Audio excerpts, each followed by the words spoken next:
Good evening, everyone. First, let me introduce my team. I am Pyali, my team, Priya, Dr. Bala, Avinash, and Ashutosh. Our topic for today is King of Good Times. So the first thought that comes to our mind when we think about this topic is, of course, this, but we are not going to talk about him.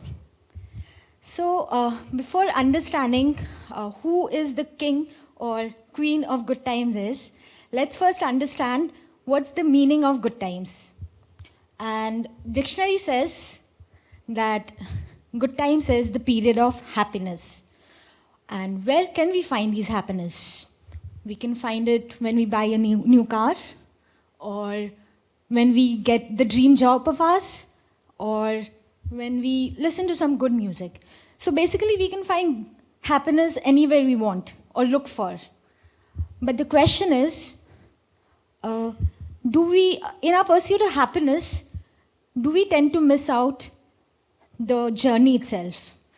Do we tend to often miss out the ability to derive joy and pleasure out of it?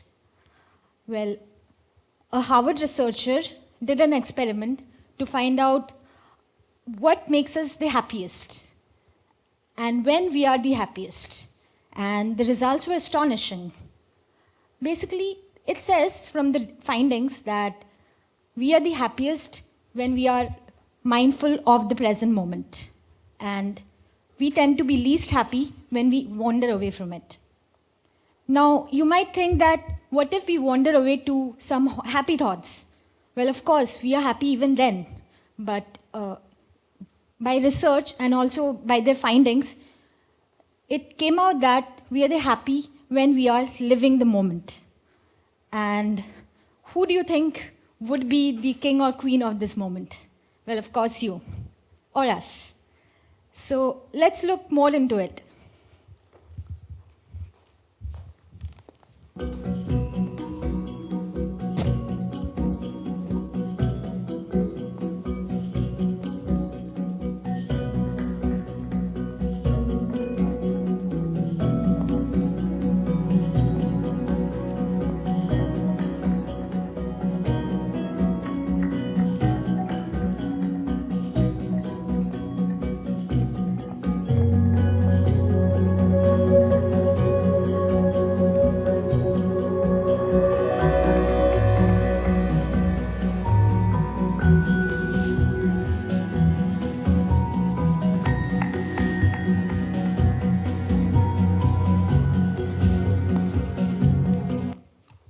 So, the question we ask is, when is the last time that we actually enjoyed the rain? Well, when we were trying to achieve that happiness, did we not miss out on some things? I'll tell you a story today. The story of us.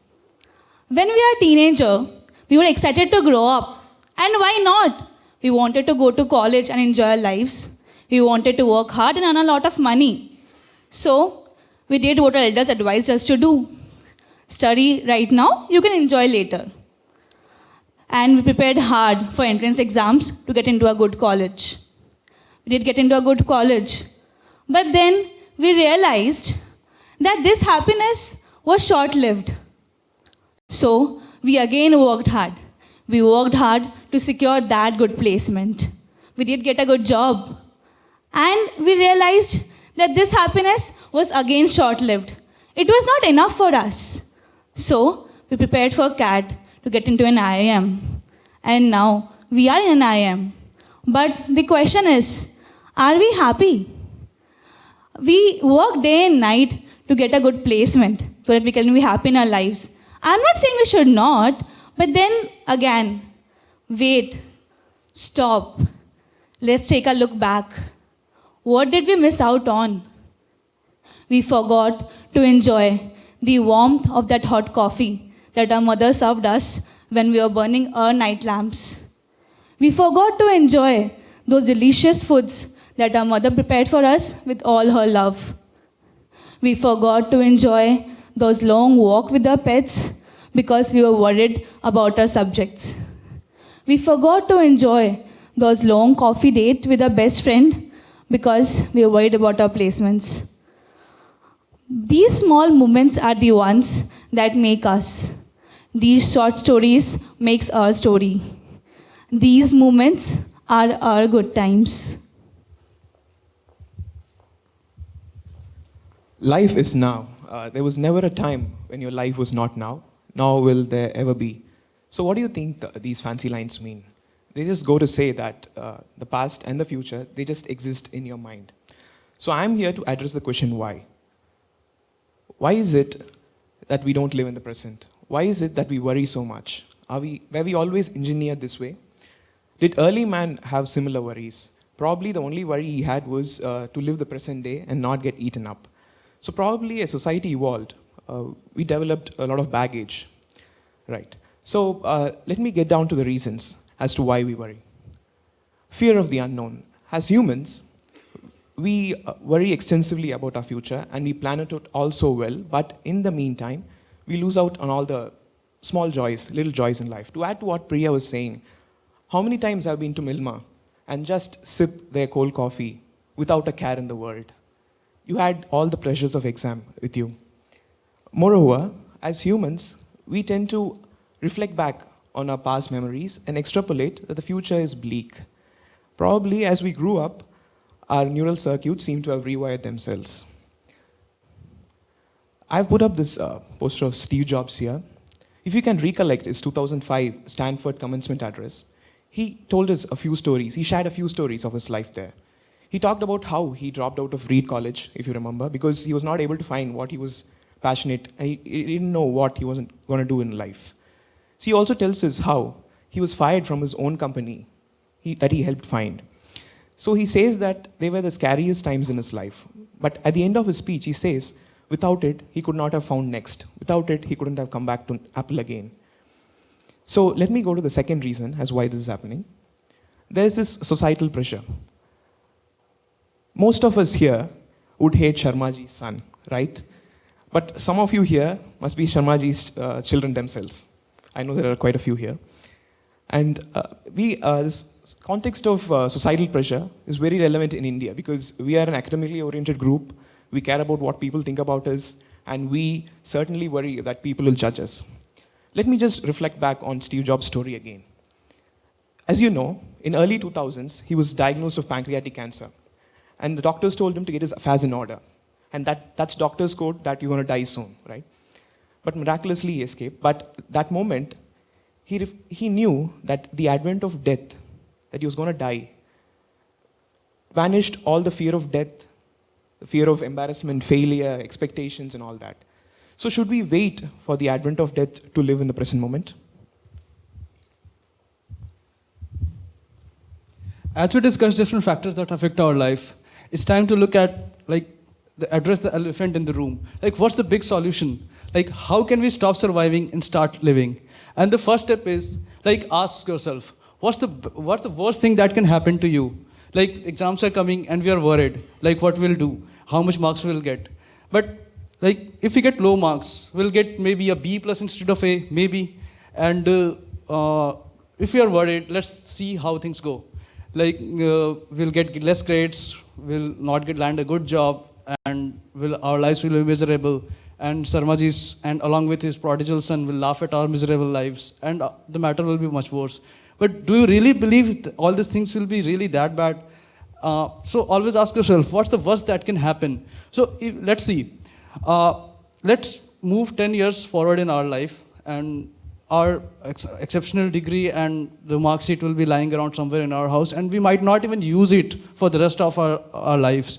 And we always worry about the uncertainties of life.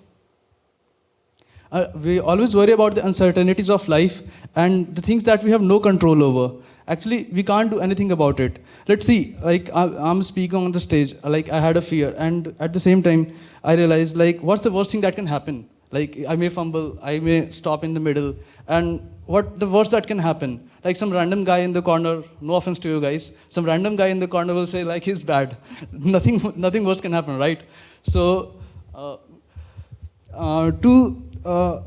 the second step is the absurdity, understanding the absurdity of it all, how absurd our little worries are. And to emphasize it, I'll tell you a story I read a long time ago. Like, it's about a man in World War II. He was stuck in a sinking submarine, and he was sitting there thinking about all the things that he worried about in his back at home. And he realized that most of things don't even matter. And they are not much worth considering in life. And he made a promise that day, like, whatever, if he get a second chance to live, he will not worry about all these things and start living. I know this example a little bit different to resonate, so I'll give you another example. Like, people are getting their heads chopped off all around the world every single day, and you're not one of them because, like, you're born in a different place, right? There's only one reason to it. Like, how did this happen? Did you work hard for it, or you're worrying all the time helped it? Definitely no. Just because you're lucky, plain and simple, you're lucky. Nothing more than that. So see, we are always looking at the grand scheme of life, planning and just burning our present for the future. And that future might never come, right? And at the same time, like, what is the grand scheme of life? Like, when it will unfold? Like, it might never unfold. And at the same time, I'll say that sometimes it's better to just roll up and relax a little bit.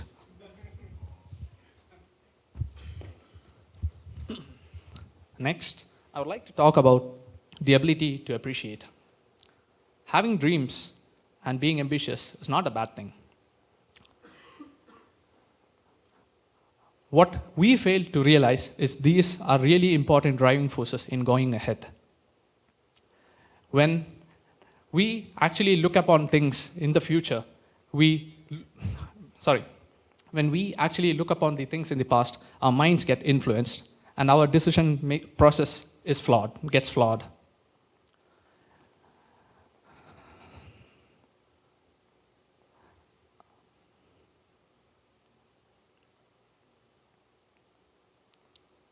Okay, we fail to appreciate the things that matter to us, first of all. For example, how many of us would actually give up your arm for $1 million? Or your leg? Nobody, right? That is because we value these things to be most precious to us. Or in other words, they are just priceless. So, I would like to say is that learn to appreciate the little things which you have, because the things which you go after might not be as valuable as you think them to be. Next, coming over. I did talk about the future in parts. So let me talk a little more about the future. What is the future? The future doesn't exist, nor will it ever exist. The future does not come because it does not come from anywhere. The future is just an empty blank space where the present evolves into. And it is just a place where creativity starts, or it is a place with a lot of potential. To end, I would like to draw your attention to a quote by Master Oogway in the movie The Kung Fu Panda. It says, "Yesterday is history, tomorrow is a mystery, but today is a gift, and that is why it is called the present." So friends, what I'd like to say is that we should learn to live the present, because when the good moments come by, we should be able to understand them, and only then can we become the kings and queens of those moments. Thank you. We open to questions.